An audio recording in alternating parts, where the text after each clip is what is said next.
बढ़ान चल रही है और देश के नाम पर और इनका विकास विश्वास लेने के लिए आपके बीच आए हैं। मुझे उम्मीद है अलौली की धरती के लोग को मैं भी इसी विधानसभा से आता हूँ। मुझे विश्वास है माननीय मुख्यमंत्री जी को भी विश्वास देना चाहता हूँ और जब आए हैं और यहाँ से जीत भी गए हैं, इस बार भी जीत यदि होगा तो बिहार में किसी विधानसभा से कम वोट से जीत नहीं होगी। जय हिंद, जय भारत, जय नीतीश कुमार, जय नरेंद्र मोदी। आप ही देश की मान है, आप ही देश की सम्मान है, आप ही देश की मान है, आप ही देश की सम्मान है। जहाँ उस धरती पर फूल खिलते हैं दोस्तों, उस सरजमीन का नाम हिंदुस्तान है। हिंदुस्तान जब बिहार सरकार किसी गति से न ले तो अलौली विधानसभा की क्या पूरे बिहार में उन्होंने रोशनी देने का काम किया। आज सात निश्चय हो, हर घर जल हो, महिलाओं को जीविका हो, दीदी हो, चाहे कोई भी विभाग का काम हो, शायद आप लोग से छिपा नहीं है। अगर विकास के काम इन्होंने गिनाना शुरू कर दूं तो शायद 24 घंटा भी पूछ जाए, लेकिन हमारे बिहार सरकार के विकास के काम अंत नहीं हो गए। मैं सरकार का काम है न्याय के साथ विकास करना चाहिए और मैं उसी रास्ते पर एक छोटा सिपाही के नाते मैं उसी रास्ते पर न्याय के साथ विकास करके दिखाऊंगा। और आपकी आशीर्वाद आई तो जो बचे खुचे काम है मैं उसको वादा करके पूरा करूंगी। हमारे बिहार सरकार के काम है। मैं भी आपसे कहना चाहती हूँ तो जिन्होंने लोगों ने वादा करते थे अलौली विधानसभा में, मैं उस घर का दिया जलाने जा रहा हूँ जिस घर में सदियों से अंधेरा है। नाम है नीतीश का पीर का निशान। मैं आपसे कहना चाहती हूँ तो मैं आपके बीच माननीय हमारे राष्ट्रीय अध्यक्ष बैठे हुए हैं। मैं आपसे बताना चाहती हूँ कि बिहार में सरकार ने पंचायती राज में 50% का आरक्षण दिए थे और नौकरी में भी 35% का आरक्षण दिए थे, लेकिन विधानसभा में इनका आशीर्वाद था।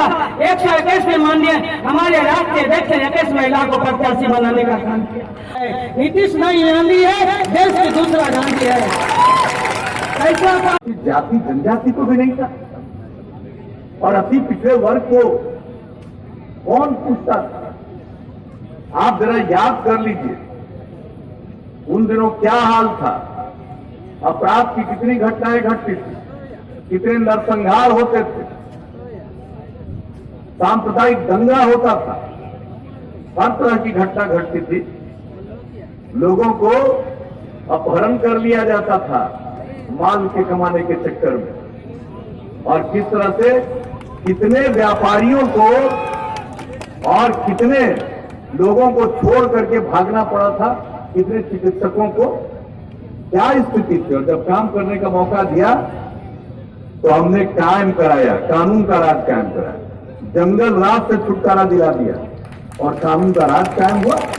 तो पंचायती राज संस्थाओं में, नगर निकायों में और 3 चुनाव हो चुका। अब कितनी बड़ी संख्या में अब ये जनप्रतिनिधि के रूप में काम कर रहे हैं ये लोग। और आप सबको मालूम है कि जब से काम करने का मौका मिला हमने महिलाओं के लिए,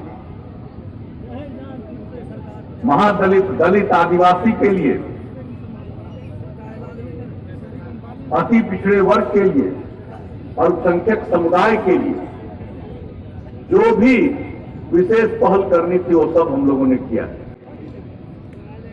और महिलाओं के बिना समाज आगे नहीं बढ़ सकता है।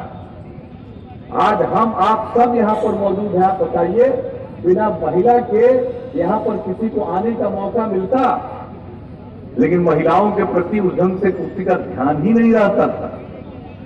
हम लोगों ने कहा कि अगर महिलाओं का सम्मान नहीं होगा, उनको अगर हम लोग प्रेरित नहीं करेंगे और काम में लगाने के लिए विशेष पहल नहीं करेंगे तो न समाज आगे बढ़ेगा, न समाज में प्रेम और भाईचारे का माहौल पैदा होगा। चल के इधर आने में कितना समय लगता था, क्या विचार था? हमको ऐसा है नहीं कि आज आए हैं या चुनाव में आए हैं, पहले भी आ करके सब कुछ देखे हुए थे, एक एक चीज को देखे हुए थे।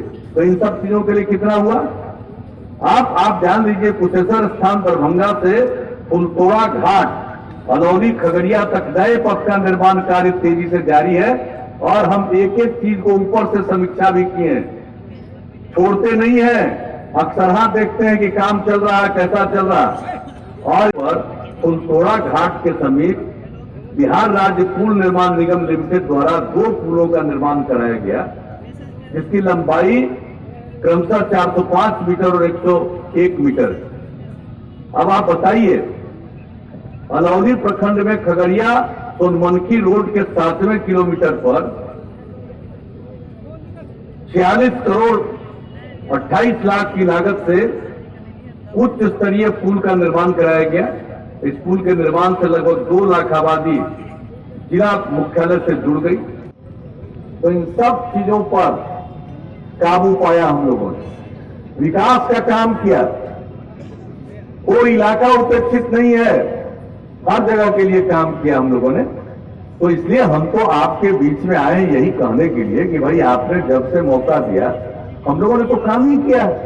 बावजूद अपराध पर कितना नियंत्रण हुआ?